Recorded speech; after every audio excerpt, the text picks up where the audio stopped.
bem-vindos ao Como é Bom Saber Direito podcast, o podcast do curso de Direito da UCDB. Eu sou o Rodrigo Corrêa e estou aqui com meu amigo Rafael Chaia.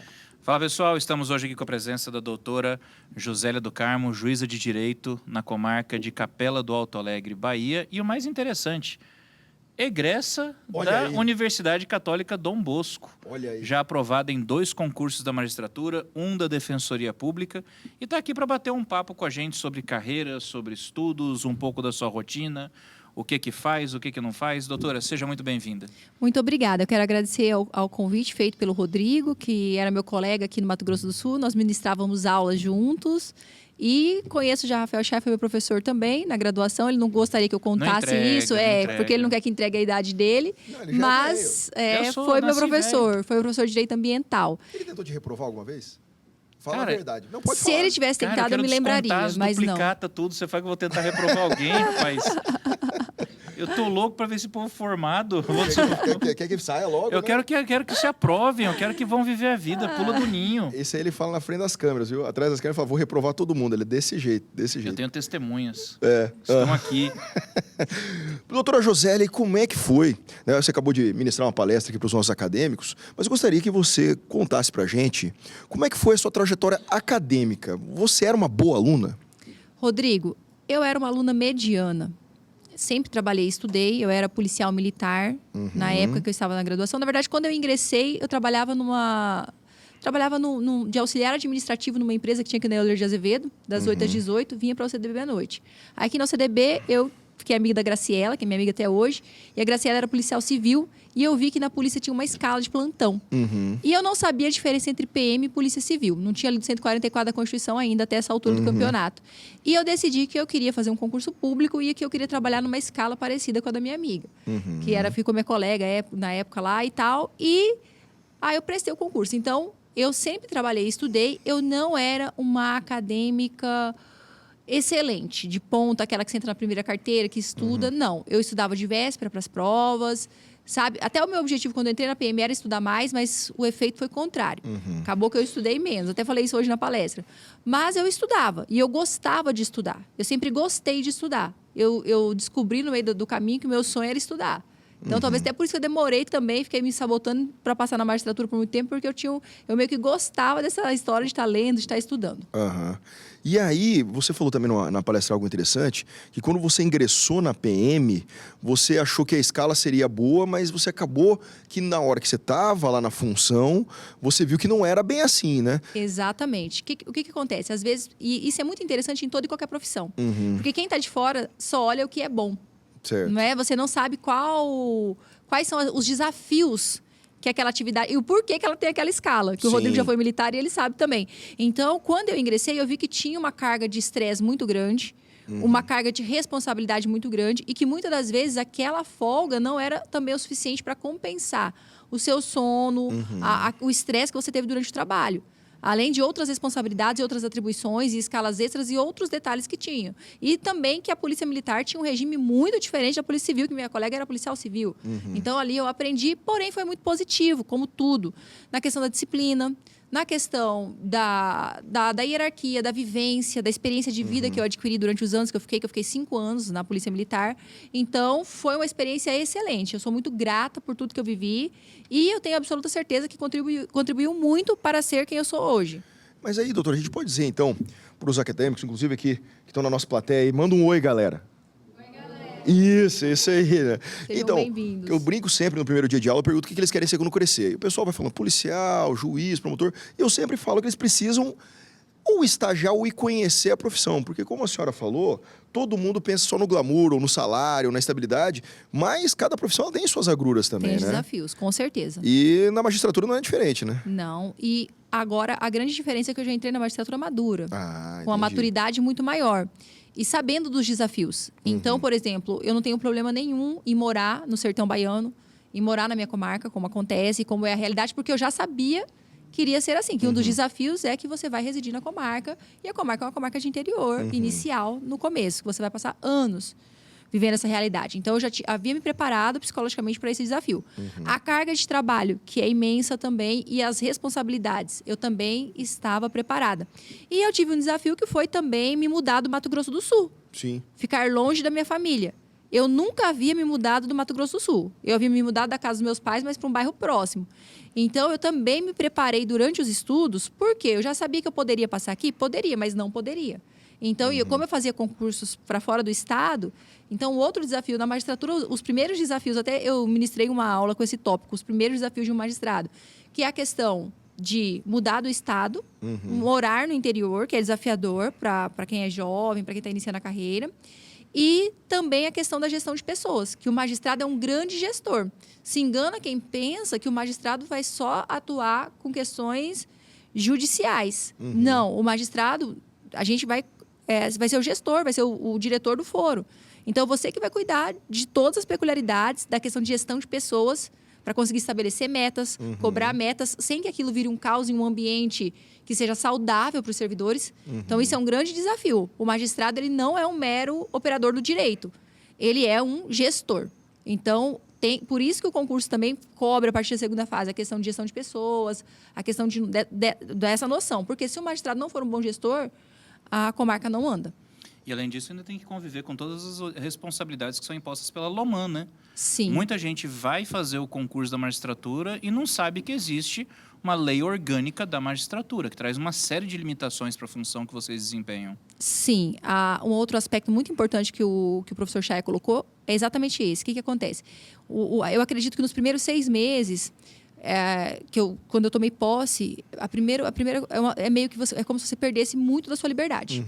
Muito da sua liberdade. Não é apenas a Loman. Tem diversas resoluções. Então, é importante que o magistrado esteja preparado para isso também, quem vai ingressar na carreira. Porque você passa a ter uma série de restrições, inclusive em relação a redes sociais, em relação a diversos aspectos da sua vida. Sim. Além da Loman, tem diversas resoluções do CNJ que regulamentam também. Então, até para essa geração que é hiperconectada, tem que estar atento a isso. Porque Sim. se você fala assim, quero ingressar na carreira da magistratura, já tem que saber que você praticamente vai ter que se desconectar de muitos dos velhos hábitos que você traz. Sim, e isso também, eu havia me preparado psicologicamente para esse momento. Eu fiz terapia durante todo o tempo que eu estudei. E isso foi muito importante para que eu conseguisse chegar e lidar com tudo isso com maturidade.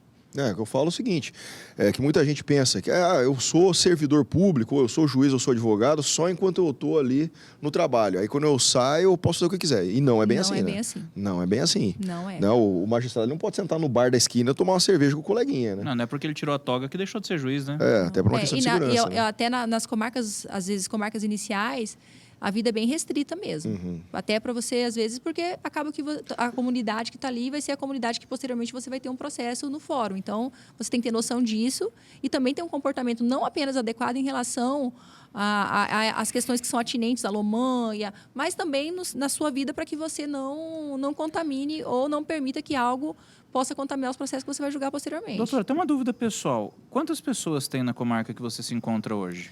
Hoje eu respondo por Capela do Alto Alegre, que é uma comarca agregada. Então, é Capela do Alto Alegre, Nova Fátima e Gavião. São 3 cidades. Capela do Alto Alegre tem aproximadamente entre 9 e 10 mil habitantes. Nova Fátima, salvo engano, entre 8 mil habitantes. E Gavião, 4.500 habitantes. São essas 3 cidades que eu exerço a jurisdição. Por ser tão poucas pessoas, você acaba meio que conhecendo todo mundo. Se você frequenta ali uma padaria, um supermercado, um restaurante, você começa a conhecer as pessoas. O magistrado, quando ele começa a atuar nessas comarcas de interior, ele acaba tendo que se impor um isolamento social? Olha, um isolamento social, não. Você vai ter uma conduta ilibada, uma conduta proba. Você não vai deixar, por exemplo, eu vou à padaria e compro pão. Tem uma padaria que eu compro pão. Eu vou ao supermercado, sabe? Porém, tudo dentro de uma vida equilibrada. Então, você não faz uma certa amizade com os jurisdicionados, mas você cumprimenta, fala um oi, sai, eles sabem quem é você, mas é uma vida com restrições. Nas comarcas, justamente pela questão que a própria magistratura exige. Você não se torna um ser antissocial, você não fica afastado da sociedade, mas você tem uma ponderação e uma vida equilibrada dentro do que se espera. Por exemplo, a academia. Eu vou à academia da minha comarca, eu não deixo de fazer uma atividade física. Né? Mas ali dentro de eu escolho um horário que é menos cheio. Eu vou variando esse horário também, para que eu não tenha uma rotina, para que as pessoas não saibam exatamente a hora que eu chego e a hora que eu saio. E são essas condutas que a gente tem que ter pela questão de segurança, pela série de questões que são impostas ao magistrado devido às funções. Mas é interessante se dizer que nem é saudável que o magistrado se torne uma pessoa fora da Sim. sociedade, até porque você não vai deixar de ser um ser humano, né? Você vai ter uma vida equilibrada e, como o Rodrigo bem disse, que vai exigir de você dentro e fora das funções, porém não deixar de ser um ser humano.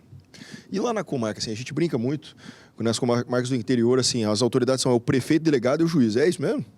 Sim, sim. E o pessoal chega até você, por exemplo, pleiteando algumas demandas que não são judiciais, por exemplo? Tentaram já, mas eu não atendo. Eu tenho uma triagem quando eu vejo que não, justamente para não contaminar. Quando o meu assessor ou os próprios servidores vislumbram que não é algo, né? Assim, eu atendo mais os advogados. Eu Sim. prefiro atender as partes juntamente com os advogados. Sozinhas, não, justamente com a cidade pequena. Sim. Das questões é justamente isso. Então, junto com os advogados.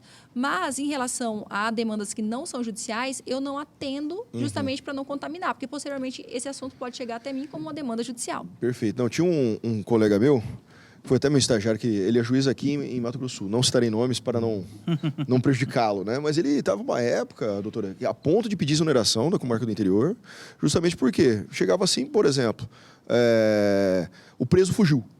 Aí chegava o doutor, o preso fugiu. Aí ele falou, não, beleza, né? Vai atrás do preso, né, policial? Aí o policial, não, mas o problema é que, né, tem que colocar a barra na cela, que ele cerrou a barra, né? Aí ele falou, mas isso aí quem tem que resolver, tem os canais competentes. Não, doutor, mas ou é você para resolver, não era você. Então ele tinha que atuar, por exemplo, em questões até de poder executivo, ele falando. Não, eu não tenho essas questões na minha comarca, graças a Deus isso não acontece. A gente consegue, sim, fazer um bom trabalho. Até conjunto, porque, porque, na verdade, por exemplo, Capela do Alto Alegre, o delegado que atua já é um delegado que atua há mais de 22 anos na Polícia Civil, então é um delegado experiente. Certo. Então, ele sabe exatamente os delegados que atuam nas 3 comarcas. Só Gavião que não tem um delegado fixo. Então, eles são pessoas que já estão há algum tempo na polícia, muito ponderados, então eles sabem a função deles e não se mistura. O promotor de justiça que substitui em Capela é muito atuante, então ele também exerce a função dele com maestria, que é o doutor Luciano, ele também já é promotor há mais de 20 anos. Então, na verdade, eu sou a magistrada novata que cheguei numa comarca que tem operadores do direito, tem uma gama de advogados, inclusive, só não tem defensoria, não é assistido pela Defensoria Pública, mas que tem os poderes instituídos ali e que não há necessidade que o Poder Judiciário faça um papel que não é dele. Entendi. Perfeito. E lá, né, que eu falo também para os alunos, né? Que quando você se torna juiz, você é o famoso juiz do tudão, né? Você não é só, eu sou o juiz, só trabalho no cívico. Eu falo para muitos alunos. No começo da eu carreira, gosto de ser só criminal. Não, você é o juiz de tudo, né?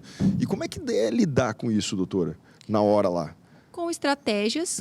Quando a gente estuda para concurso, a gente estuda tudo. Eu também ministrei aula em várias frentes, assim como o Rodrigo. Então, na verdade, eu vou confessar a você, Rodrigo, que eu até gosto. Por quê? Porque quando eu estou cansada de tributário, eu vou para direito administrativo. Quando eu estou cansada de administrativo. Então, eu tenho uma gama no meu acervo que permite até, inclusive, essa dinâmica. E como eu saí há pouco tempo dos estudos para concurso e eu continuo ministrando aulas, então, para mim, não é tão difícil, tão desafiador lidar com o excesso de matérias. A gente sempre é recomendado que, até quando no curso de formação, quando você puder, se especialize, até pela questão dos estudos, para facilitar. Mas, no momento, lá em Capela do Alto Alegre, eu tenho um acervo. Quando eu cheguei, estava com 4.800 processos, agora são 3.900. Então, em um ano que eu estou lá, a gente conseguiu baixar 1.000 processos do acervo. Olha. Isso. Então, assim... E a maior parte dos meus processos são execução fiscal, direito administrativo, a parte de servidores públicos. Tem direito penal também. Tem eu exerço as duas, a jurisdição plena. Mas a questão da dinâmica de lidar com várias matérias, por mais que seja desafiador para o magistrado, para mim, com a característica que eu tinha de ministrar aulas, eu consigo lidar com isso, sabe? A gente claro que sempre especializar é melhor, porque você vai ter uma qualidade melhor e você vai se esforçar talvez menos até para produzir mais. Certo. Mas no momento, assim, nesse primeiro momento, eu gostei muito, até disse isso também na palestra, que para mim foi uma grata satisfação. Que em Capela do Alto Alegre eu consegui realizar o meu sonho de ser juíza de quando eu comecei a estudar, que era ser juíza numa comarca de interior com questões atinentes a uma comunidade simples, que era isso que eu gostaria. Então, hoje eu realizo um grande sonho profissional, por mais que eu tenha desafios, por estar numa comarca de interior. Tanto eu quanto os servidores, nós temos diversos desafios, mas é muito satisfatório e muito legal poder também cumprir essa função jurisdicional e saber que tem um magistrado lá que está atendendo aquela comunidade que por muitos anos ficou sem magistrado. Doutora, você mencionou que... Sem titular. Você mencionou que foi aprovado em 2 concursos da magistratura e um da Defensoria Pública. Sim. Em que comarcas foram essas aprovações? E como que foi essa jornada para esse início? Você fez outros concursos antes? Foram os primeiros que você fez? Como que foi? A minha primeira aprovação foi para soldado da PM, né? Eu lembro que na época eu passei para um cargo administrativo do Detran e para PM. Posteriormente, eu voltei a estudar em 2012 para concursos. Eu fiquei, até terminei a faculdade, aí voltei em fevereiro de 2012. Eu lembro que eu fiz matrícula no Damásio, foi meu primeiro ano de cursinho. Fiz um ano de cursinho e depois fui estudar mesmo, propriamente dito, as matérias que eu havia revisado naquele ano. Eu sempre, desse momento do Damásio, porque no começo, antes, eu ainda pensava, delegado, tal. Por mais que eu tivesse, ainda pensava em fazer prova para delegado. Do Damásio para diante, eu já foquei na magistratura estadual. Então, eu sempre estudei, desse período de 2012 a 2020, que foi quando terminou o concurso da Bahia, os 8 anos, eu estudei para a magistratura estadual. Eu passei para a defensora pública, eu passei na primeira e na segunda fase de delegado da PF, eu não fui fazer o TAF, e eu não fui fazer esse TAF porque eu estava muito cansada. Eu estava muito esgotada porque eu trabalhava e estudava, e eu não trabalhava simplesmente por hobby, eu trabalhava realmente porque eu bancava esses estudos. Eu bancava esses estudos para concurso. Então, da sala de aula, eu tirava o sustento para minha casa, que eu já morava sozinha, e tirava o sustento para pagar as viagens, pagar os livros, pagar as inscrições. Era um jogo orçamentário. Tá? Eu falo que até se de falência e recuperação eu fiquei boa, porque foram vários concursos de credores que eu tive que administrar ali, né? Exato. Eu tive que fazer muitos cálculos para poder sanar isso. Então, o que acontece? Aí eu estava estudando para a magistratura estadual, sempre, desde sempre. Então, no meio do caminho, o que aconteceu? Em 2017, eu passei no TJ Piauí. Passei em todas as fases. E até 2017, eu só fazia magistratura. Porque eu achava, e eu até comentei isso, que às vezes as pessoas estranham, mas eu tinha uma autoestima baixa. Eu tive que trabalhar muito. Eu fui me construindo como pessoa também. Eu fui me construindo também. Esse período de estudos foi um período de construção de personalidade. Eu fiz terapia, eu busquei psicólogo, eu busquei tudo. E foi um período de construção de personalidade. Por isso que eu dou graças a Deus que eu demorei 8 anos para tomar posse. O que aconteceu? Durante essa construção, em 2017, eu passei no Piauí. E eu não fui nomeada. E isso, para mim, dentro daquela imaturidade que eu ainda tinha, que eu achava que eu estava super madura, mas eu não estava olhando para trás. Foi frustrante. No lugar daquela aprovação me motivar e eu falar, nossa, passei, olha que legal, eu tinha uma lente tão... que eu falei, nossa, passei e não fui nomeada. Meu Deus do céu, era o único concurso que eu ia conseguir. E aí, na época, eu troquei de psicóloga, troquei de terapia. Quando eu cheguei, eu agradeço muito a minha psicóloga, que eu tenho até hoje, que ela me atende. Ela falou para mim, não, você tem que fazer outras carreiras. Eu falei, essa mulher tá louca, se eu não tô passando nem na magistratura, não tô sendo nomeada nem mais. O que eu vou fazer? Ela falou assim, não, você tem que fazer outras carreiras. Você tem que fazer outras carreiras. E ela insistiu muito naquilo. Eu estava num momento que eu precisava de respirar. Eu precisava melhorar minha autoestima, eu precisava me motivar. E aí eu fui... Tinha um amigo que era juiz em Alagoas, agora está no Rio, que é um grande amigo meu, o Eric Baracho. E o Eric estava... Eu liguei para ele, falei, Eric, eu estou muito desmotivada. Porque ele tinha passado em Alagoas, eu passei no Piauí e não fui. Aí eu falei para ele, eu estou muito desmotivada. Ele falou, José, não acredito. Mas eu falei assim, não, eu estou muito desmotivada, estou cansada, estou pensando em desistir. Ele falou assim, não, está aberto a Defensoria de Alagoas, eu vou te inscrever. Pagou minha inscrição. E eu só fui fazer esse concurso porque foi o Eric que pagou minha inscrição. Porque se eu tivesse... Eu não ia. Porque eu ia ficar naquela, paguei, mas fui eu mesma, eu não vou comprar passagem. Porque eu lembro que as passagens estavam nas nuvens. Alagoas não abaixava nunca. Só que eu estava constrangida, porque como ele deu a inscrição, eu falei, como que eu não vou? O cara pagou minha inscrição, aí eu não vou fazer a prova. Aí ele vai me ligar, e aí, como foi a prova? Eu falei, não, eu não fui. Eu falei, não, ele me deu a inscrição, eu tenho que ir nessa prova. Rodrigo, eu fui. Era a primeira e segunda fase no mesmo final de semana. Foi aquilo que me deu o gás para voltar a estudar, para voltar a focar nos estudos. Porque eu lembro que eu entrei no sábado, fiz a prova objetiva. Lembro que até medicina legal. Na sexta eu fiquei revisando umas coisinhas de medicina legal. Aí eu peguei, fiz a prova no sábado. Aí eu saí da primeira fase. Quando eu fiz a segunda fase, eu lembro que era uma ação de retificação de nome. Era um registro público que a mulher... Quando eu abri, assim, que eu li INSS, falei, vale-me Deus, falei que eu não tenho que fazer defensoria. O que eu vim fazer nesse negócio? Vai cair previdenciário. Mas não era. A dona Maria só tinha ido ao INSS e o nome dela estava errado. Então, era uma ação de retificação de nome, que era para peticionar. Sim. E a gente dava aula no CPA. Exatamente. Então, como eu dava aula para a OAB, ali, para mim... Aí, no crime, que era de manhã, civil, à tarde, crime. No crime, era uma apelação. Então... Aí eu saindo, liguei para a psicóloga. Eu falei, doutora, eu fiz outra carreira que a senhora falou. E eu vou falar para a senhora, se eu passei na objetiva, na segunda fase eu passei. Porque eu dava aula para a OAB. Sim. Então, não foi difícil para mim fazer as peças. E foi assim feito. Eu lembro que eu viajei para casa da minha irmã. Porque nisso a psicóloga já falou, não, você precisa descansar um pouco. Você está só estudando. Porque eu ficava só naquela... Que é importante falar isso pro pessoal. Gente, tem que ir para academia. Não deixem de ir para academia 3, 4 vezes na semana. Mesmo quem tem uma rotina de estudos e trabalho, não faça isso, porque você vai entrar num grau de ansiedade muito grande. Tem que ter um lazer de vez em quando, sim. Sabe, que foi um erro meu nessa época que eu fiquei muito pilhada pro Piauí, que eu não conseguia enxergar o lado positivo. Por quê? Porque eu estava dentro de um cubo estudando e não olhava para outros lados da vida. E aí, eu passei na Defensoria de Alagoas. Saiu o resultado, eu estava na oral. Foi um negócio muito assim... E aquilo me deu uma alegria, me deu uma motivação. Eu falei, nossa, eu passo em outras carreiras. Agora eu quero fazer tudo. Aí eu saí, fiz procuradoria, passei na procuradoria. Aí eu fiz delegada PF, passei para delegada PF. Só que quando eu passei para delegada PF, tinha uma questão. Por quê? Lá atrás, quando eu entrei na graduação... eu fui para a PM um pouco por causa disso também, por mais que eu encontrei a colega, mas eu queria ser delegada. E aí, nessa altura do campeonato, já era 2018, eu já estudava 6 anos.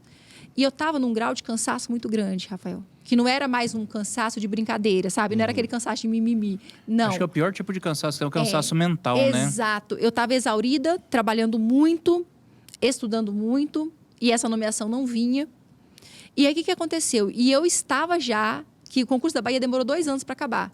E eu tinha feito 85 pontos na primeira fase da Bahia. Eu fiquei entre os 5 primeiros na primeira fase. Eu nunca tinha tirado uma nota tão boa. Eu acho que aquilo foi o sinal que eu ia para a Bahia para mim.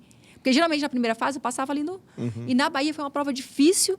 A primeira fase foi bem difícil mesmo. Foi a CESP que fez, com questões bem diferentes. Eu nunca imaginei, fiz 85. Fiquei entre os 5 primeiros. Então, eu já estava me dedicando para a segunda fase da Bahia. E aí...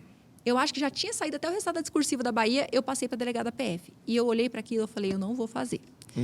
Porque se eu fizer esse TAF e for para a delegada, e Deus me livre, não der certo essa Bahia, eu não mexo mais com magistratura. Exatamente. Eu não mexo mais. Porque eu vou ficar na polícia, eu sei que eu vou. E eu não quero deixar tudo que eu investi até agora para a magistratura jogado fora, porque eu quero realizar esse sonho. Que já era um sonho, já era um objetivo, aí já tinham 6 anos de investimento, aí já não dava mais. Aí eu abri mão, todo mundo me achou doida. Todo mundo, nossa, Josélia, como assim que não vai? Eu lembro. E hoje eu entendo os colegas que estavam de fora. Por quê? Isso foi 2018. 2019 eu estava na UFM. E já nessa terapia, que foi que me ajudou muito. Essa psicóloga que conduziu. Sim. Você vê que ela conduziu super certo, me mandando fazer outras provas. Ela sabia o que ela estava fazendo, né? Sim. Aí o que aconteceu? Já nessa terapia, e eu nos cursinhos e na UFMS, concursada em Aquidauana, indo e voltando. Rodrigo, indo e voltando para Aquidauana. Então você imagina, estudando para concurso num nível alto, porque estava passando. Sim. E aí minha psicóloga falava assim, Josélia, nós vamos ter que repensar agora para você ficar com um trabalho só. Você está trabalhando muito, você dá muita aula. Nesse momento agora, eu acredito que você precisa pensar sobre se dedicar mesmo e terminar esse reta final. E eu não aguentava mais reprovar e colocar a culpa no meu trabalho, eu mesma. A gente fala assim, eu não passei, é porque eu estou trabalhando demais. E aí, o que aconteceu? E ela trabalhando comigo, por quê? Porque, como eu era especialista, a minha remuneração da FMS era pequena. E os cursinhos acabavam pagando mais, por mais que a gente não tivesse uma estabilidade no cursinho. E eu tinha um pouco dessa dificuldade da questão da estabilidade. Para deixar ali e ir pro... Sim. E ir pro ficar só no cursinho. Então, aí a gente foi trabalhando. 2 anos que eu já estava com a psicóloga, 2017 a 2019. Quando foi 2019, eu lembro que eu fui para a segunda fase de Santa Catarina. Que eu tinha ido para a segunda fase no Rio, não passei na discursiva. Fui para a segunda fase no TJ de Santa Catarina. Eu falei, agora eu vou exonerar da UFMS. Porque eu não vou falar que eu reprovei em Santa Catarina porque eu estava trabalhando demais. Pode ser outra desculpa. Essa não vai ser mais. E eu lembro que eu cheguei e falei com o meu coordenador, eu pedi LTIP, né? Falei para conversar. Ele, Josélia, eu não consigo te dar LTIP nesse semestre. Porque tem a questão de organizar, de chamar um substituto, fazer um temporário, a Universidade Federal, tem que chamar. Eu compreendi, eu tinha um excelente relacionamento na UFMS. Até um abraço para o pessoal da UFMS de Aquidauana, para todos da UFMS de Campo Grande também. Eu tenho um excelente relacionamento, foi um lugar assim maravilhoso onde eu trabalhei. Só que eu estava nesse momento decisivo. Porque eu estava indo para as segundas fases em estados grandes, Santa Catarina, Rio. Então, eu vi que eu estava competitiva. Minha autoestima tinha melhorado. E aí, eu cheguei e pedi exoneração. Essa foi a maior dor da minha vida. É assim, ainda... Porque, assim, da PM, não. Mas da UFMS, foi uma exoneração que realmente... Porque eu amava. No entanto, que eu precisei 2 anos trabalhando isso para poder conseguir. Porque eu amava ministrar aulas. Mas agora que você realizou o sonho de passar na magistratura, nada impede que você no futuro estude e volte, quem sabe. Ué. Isso. Aí, o que aconteceu? Eu peguei, fui... Eu lembro que eu exonerei, era mais ou menos julho, agosto de 2019. Aí, não passei em Santa Catarina na segunda fase. Tirei uma nota razoavelmente boa pela realidade do estado, mas não passei e já estava esperando a Bahia. Quando foi, eu nunca esqueço, eu estava numa banca de jornal, ali perto do Dom Bosco, perto da Santa Casa. Eu parei numa banca de jornal, não sei o que eu tava fazendo, que eu parei meu carro assim, entrei na banca de jornal e eu escutei na TV assim, já era começo de 2020. Um vírus. Vixe. Um vírus. Lá na um China. Vírus lá na China. Nananana. E em Campo Grande, não existia pandemia em Campo Grande, porque o resto do Brasil já estava sabendo. Mas aqui no Mato Grosso, eu brinco que foi o último lugar que a pandemia chegou. Rodrigo, a hora que eu ouvi aquilo, eu lembro que eu olhei, não sei se meu pai estava comigo, meu pai estava em casa, só sei que eu passei e falei assim, eu vou ter que vender meu carro. Porque eu tinha exonerado. Eu exonerei e não fui para a PF. Eu falei, eu vou ter que vender meu carro para eu terminar esse negócio da magistratura. Porque esse vírus vai chegar. E eu já pensei nas consequências. Sim. Falei assim, nossa, se esse negócio é desse jeito que tá falando na televisão, isso aí vai fechar tudo. Eu falei, eu tenho que vender meu carro e fazer uma reserva, porque eu estava esperando a oral. A oral da Bahia estava marcada para março, para o dia 19 de março de 2020. Aí suspendeu tudo por causa da pandemia. Aí veio realmente, chegou pandemia. Olha, eu lembro que no primeiro dia que eu vi essa pandemia, a primeira coisa que eu pensei, e fica a dica para quem está estudando, para quem está passando por uma fase difícil, que às vezes, quando você toma uma decisão, parece que o negócio tudo desanda para você pensar que você está tomando a decisão errada.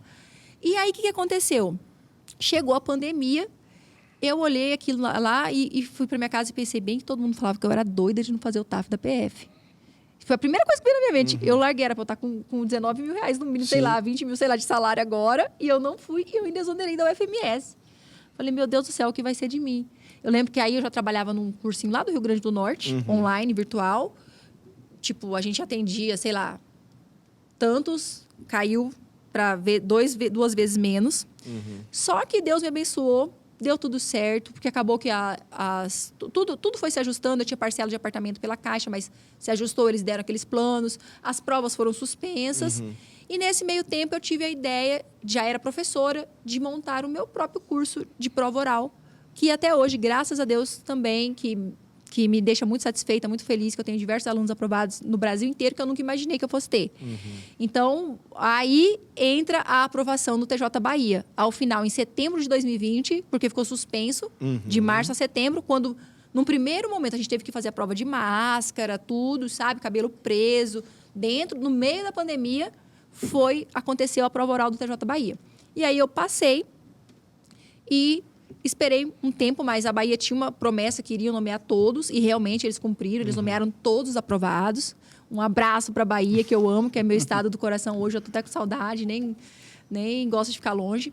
Então, foi essa mais ou menos a trajetória. Então, eu passei em outros concursos, porque quando eu chego nessa terapeuta, nessa psicóloga, ela observa que eu estava muito apanhando demais a magistratura e estava com a autoestima muito baixa.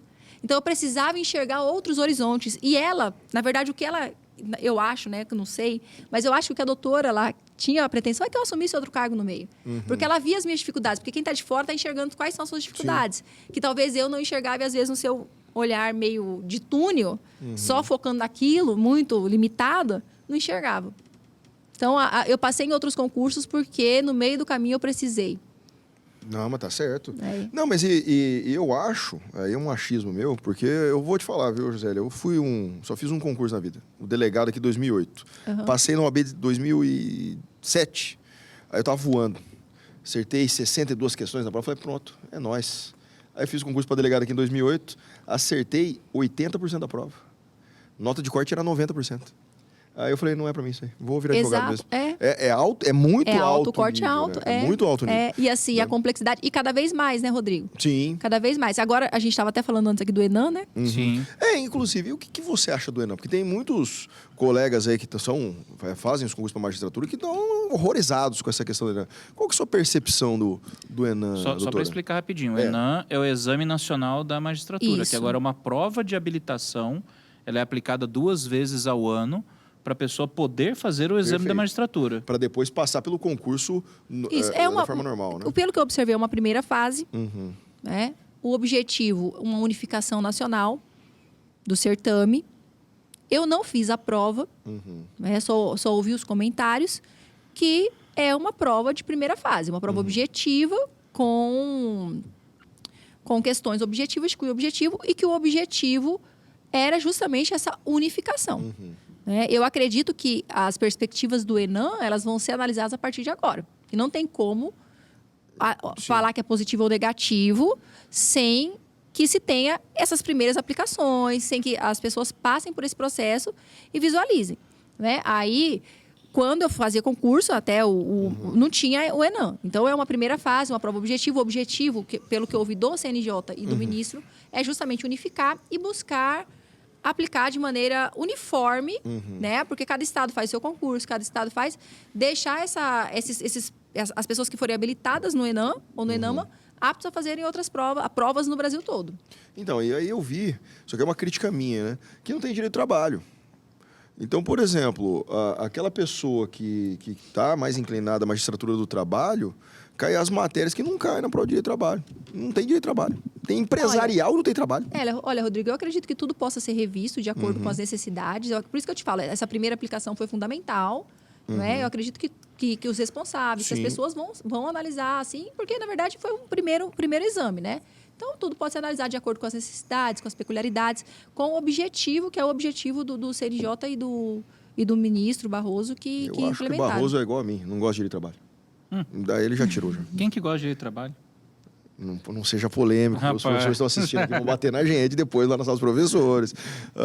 Não, mas eu acredito que a ideia do CNJ, né, não que eu tenha conversado com alguém, né, mas é justamente unificar conhecimento. Sim. Né, porque como a senhora mesmo falou, cada estado ele tem uma forma de concurso, como era a OAB antes, né? Sim. Cada OAB tinha a sua prova. Aí você unificando. Na minha época pelo era menos. estadual. Era estadual? Na minha época era estadual.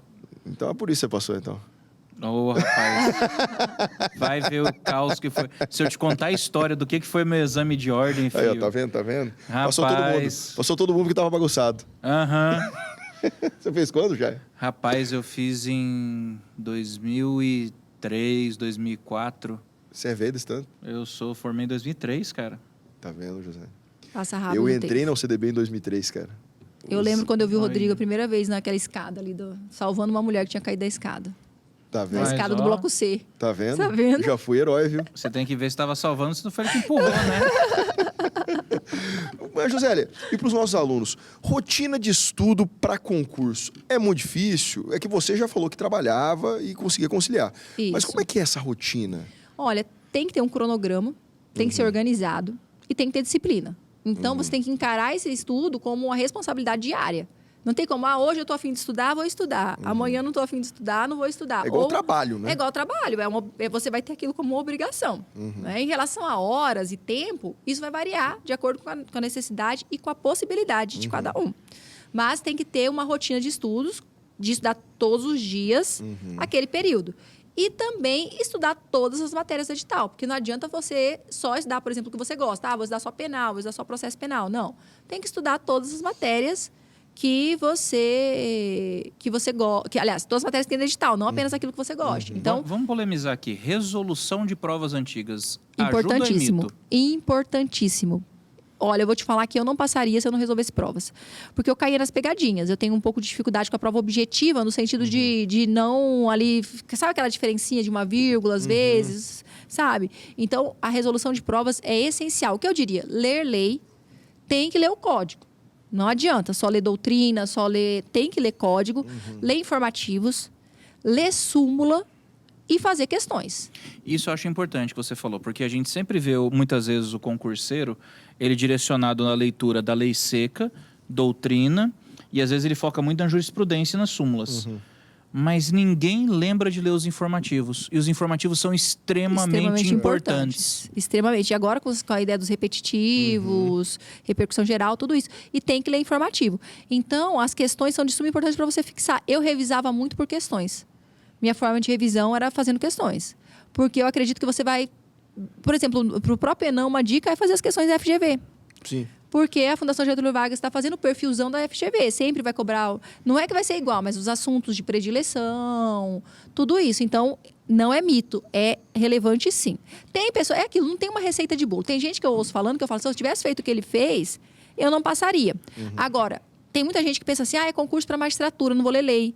Porque deve ser uma prova muito difícil de teoria, só teoria. E aí ela fica só com o livro, aí não passa na primeira fase. Exato. Eu sei que tem excelentes juristas, excelentes pessoas que seriam excelentes juízes, mas que eles ficam enroscados na primeira fase por estudar não pelas fontes corretas.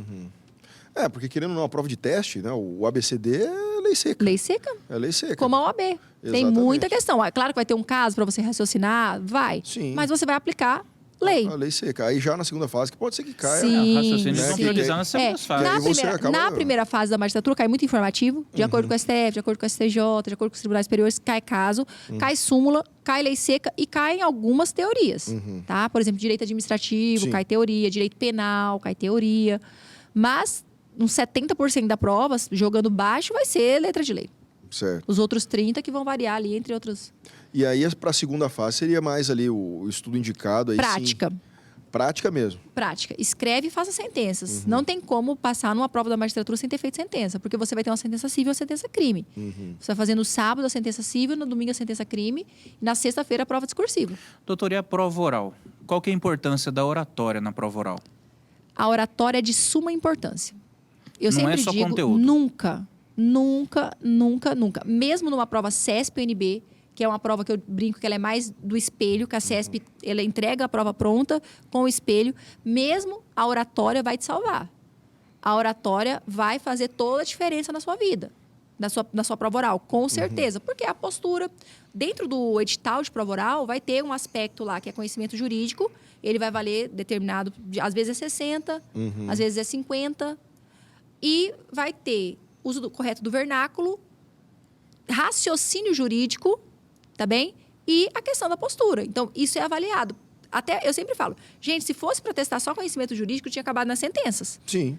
Porque até ali você já demonstrou muito conhecimento jurídico. Primeira fase, segunda fase discursiva e sentenças. Então, a prova oral, ela vai testar a sua habilidade de comunicação para o cargo. Porque você, se for magistrado, vai presidir audiência, vai presidir tribunal do júri, vai ter que se comunicar. E se for para promotor de justiça, vai ter que fazer, vai fazer júri. Sim. Então, a prova oral ela é de suma importância.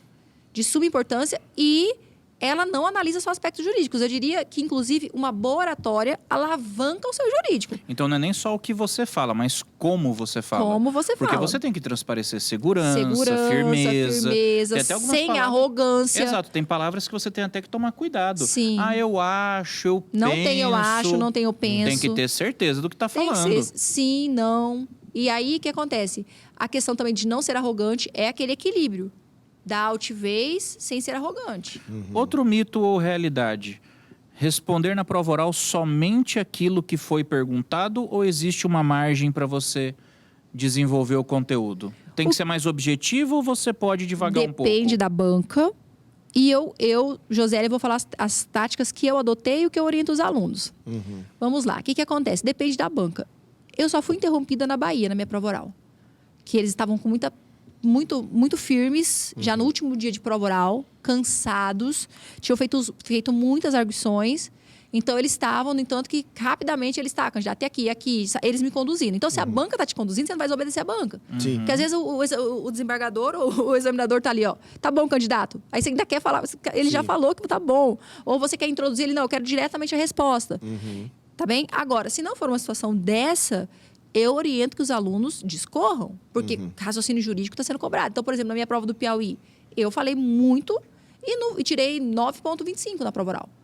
Porque eu explicava os institutos, dava exemplo e eles permitiram que eu falasse e gostaram e ficavam reperguntando e tal. Então, se o examinador te der a oportunidade, se a banca te der a oportunidade para você tirar nota boa, você tem que falar e explicar. Não basta saber, por exemplo, até outro dia eu tinha...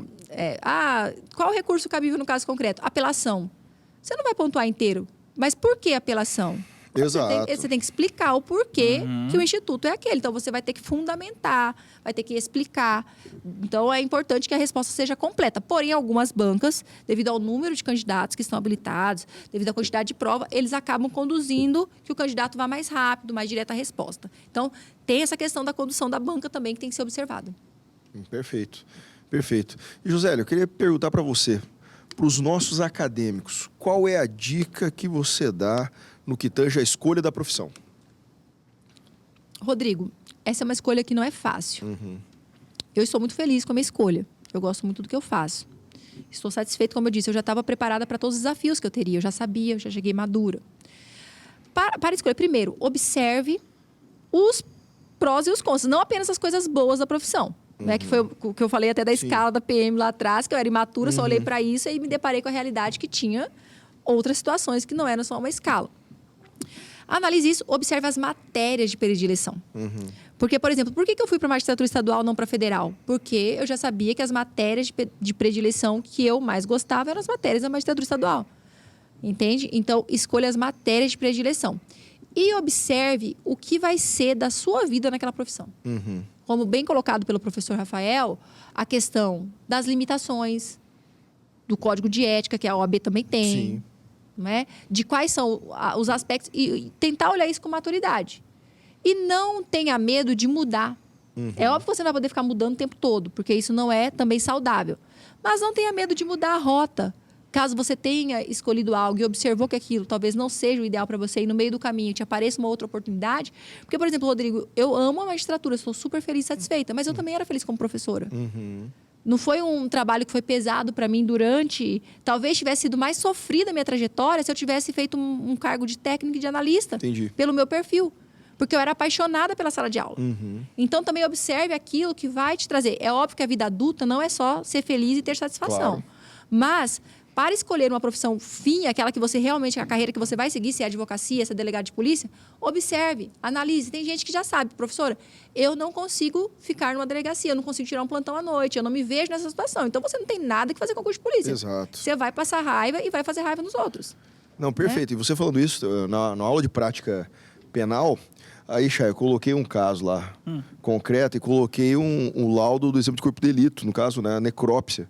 O que aconteceu? Aí uma aluna viu lá e falou assim, ó, é assim, e era um caso bem feio, uma facada na mulher, aquela coisa toda. E aí no final da aula, a acadêmica ela veio perguntar pra mim, ô professor, o senhor podia me explicar um pouco mais sobre essa questão da polícia, né? Porque eu quero ser polícia, mas quando o senhor mostrou aquilo lá no quadro, eu fiquei horrorizado. Eu falei, pois é, mas se você for delegado de polícia e for na cena do crime, Você vai no local. Se você for delegado, você vai pro local. Exatamente, é isso que você vai ver. Você vai ver o loco. A não ser que vai ser o delegado da Polícia Federal do passaporte, né? Aí tranquilo, Mas né? mesmo assim, às vezes, só que você... no aeroporto. Só que, Rodrigo, o que eu sempre gosto de observar é que muitas das vezes a primeira lotação desse delegado não foi lá. Não vai ser lá, exatamente. Você tá entendendo? É isso que as pessoas têm que entender, que às vezes a primeira lotação dele, você olha, a primeira lotação não vai ser que nem... Tinha um colega que falava assim, porque ele olhava as carreiras militares, né? E falava isso. Ele falava, que ele é juiz também, passou pela magistratura. Ele falava assim, Josélia, eu vejo esses coronéis, só vão fazer inauguração. Eu falei, mas se você não olhou o cara tenente. Exatamente. Você não olhou ele aspirante. Quando ele tava lá na viatura lá. Exatamente. Você não olhou ele aspirante na academia, no curso. Agora você quer o fim. Exatamente. Que é dos males do ser humano. Ele sempre olhar o fim. Por exemplo, se você me olhar aqui hoje, eu tô bem melhor já do que eu já estive antes. Mas teve uma trajetória. Então, é também aceitar esse processo. Que eu acredito que nas novas gerações, a gente que lida com aluno, que sempre lida com várias gerações, eu acredito que nas novas gerações, o maior desafio é demonstrar para eles que vai ter um processo. Sim. Porque tudo é muito rápido, eu entendo. Porque hoje a gente tem o WhatsApp, hoje a gente tem o Instagram. Então, uma mensagem do WhatsApp é 1 segundo, é o iFood. Você está na sua casa, você pede uma comida do iFood. Então, assim, como é uma geração que é acostumada com tudo muito rápido, então não tem esse processo, como que eu vou resistir a essa caminhada? Então, eu acredito que a gente tem que trabalhar nos nossos alunos, e falo como professor aqui, é a resiliência, é saber que tudo é um processo, que se você for advogar vai ser um começo, se você for seguir a carreira acadêmica, mestrado, doutorado, vai começar lá no mestrado, vai passar por um processo, vai fazer prova, vai estar subordinado. Uma outra coisa que eu observo na nossa geração, e que eu agradeço muito à PM e a essa formação da minha casa, dos meus pais também, é esse respeito à autoridade, que muitas das vezes as novas gerações não têm. Elas não têm muita percepção e muita noção, justamente por esse excesso de liberdade, que é comum das novas gerações. Então, eu acredito que pensar na carreira é pensar isso, que dificilmente você vai começar uma carreira do topo. Sim. Geralmente, você vai começar um passo de cada vez. E não que é fazer para dar certo, é fazer até dar certo. Exatamente. E que em todas, você vai ter algumas mais, outras menos.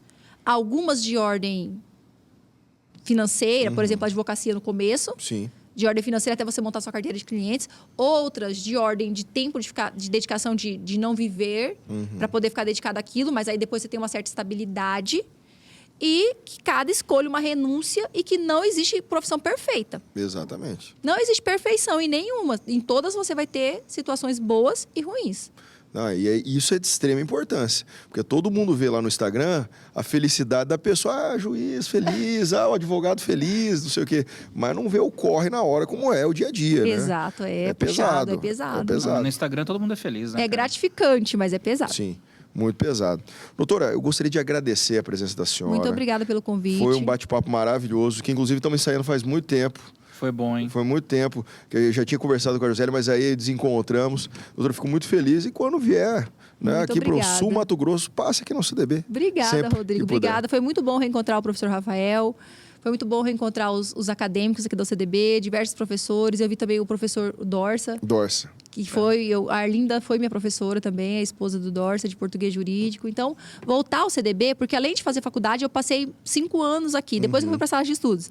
Então, para mim, o CDB, para mim, é sempre um lar. É um lugar de referência, sabe? Sabe aquele lugar que você tem afeto? Que o cheirinho Sim. do pão de queijo da cantina é familiar... que o suco de mamão com laranja da cantina é familiar, que os professores são... Então, assim, para mim é que eu me sinto em casa. Eu estou muito grata, muito feliz e foi muito bom estar aqui com vocês. Doutora, as portas estão sempre abertas. E olha, muito obrigado por esse episódio, porque você traz muito mais do que uma simples mensagem do tipo, eu consegui alcançar, qualquer um consegue. Não, você mostrou que você foi uma aluna que construiu o seu sonho praticamente depois de formada. Sim. Ou seja... Não tem momento para você dizer assim, já foi a minha fase de fazer o concurso, já perdi a minha oportunidade de realizar meu sonho. Não, basta você querer e começar. Sim. A única desculpa está em você mesmo, muitas vezes, né? E você foi lá, buscou e está aí, realizada. Isso eu acho que é uma mensagem que tem que ficar gravada nesse episódio para todo mundo que for assistir, viu? Perfeito. E a última pergunta é a seguinte, o professor Ricardo Pereira tentou te reprovar internacional também? O professor Ricardo Pereira, ele me deu aula de penal. Cara, o professor não reprova ninguém, velho. Não, ele me deu aula de internacional também, Rodrigo. Eu falei. Ele deu aula de internacional. Na verdade, o que acontece com o internacional? O internacional é muito desafiador para qualquer aluno. O problema não é o Ricardo, o problema é o direito internacional, entendeu? O Ricardo, sim. O problema dele é assim. abraço, quem Ricardo. nunca fez prova dele aí, o professor Ricardo, se você erra 2, ele anula cancela uma. uma certa, viu? É por isso que eu quase reprovei. Brincadeira, pessoal. Te amo, Ricardo. Obrigada, gente. Sucesso. Obrigada. Doutora, muito obrigado, viu? Obrigada. Até a próxima, pessoal.